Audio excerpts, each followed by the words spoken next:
Assalamualaikum. Yang iya ni.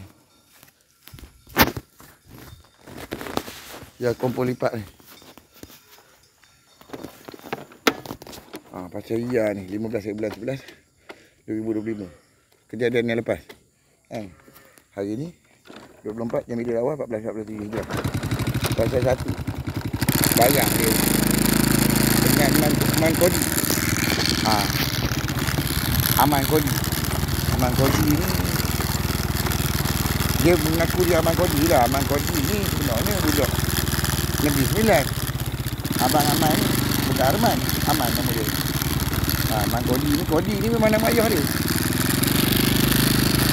Dia memang anak banyak dekat rumah kan. Dekat Bajali kan. Tapi dia kawan ni kan mati kat rumah. Aku yang ambil jumpa jasad dia tu. Dekat video tu. Dia kata dia mengaku Man Kodi, orang Kelantan. Dia Man Kodi. Dia bawa barang salah. Dia bawa kopi sama benda kan.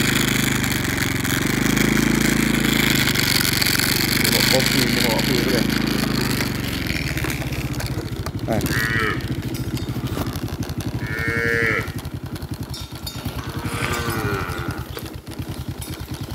Bila dia bawa kokain dia ni, lembu-lembu aku ni jadi mangsa.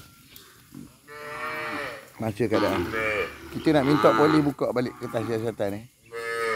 Bukan apa. Yang kita jumpa barang dalam plastik apa benda hitam tu, ketika tu yang dia sorok dekat kebun Pak Mat ketika tu. Aku buat test DNA apa benda salib apa benda tu. Memang ada jumpa kes pada kejadian yang hilang lembu tu yang kata Aman Kodi tu. Pasal kes bunuh tu, barang-barang tu. Pisau tu apa benda kan, pisau tajam tu dengan baju tu kan.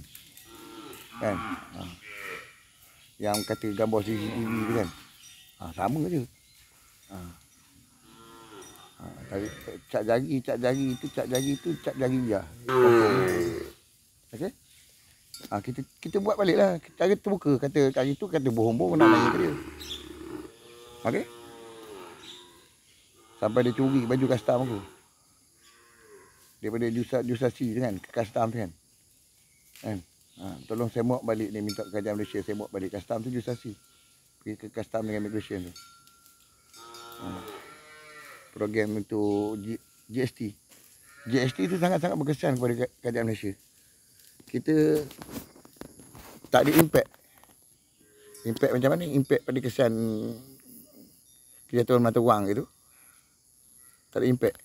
Kejatuhan ekonomi tu tak ada impact. InsyaAllah tak ada impact pada kita.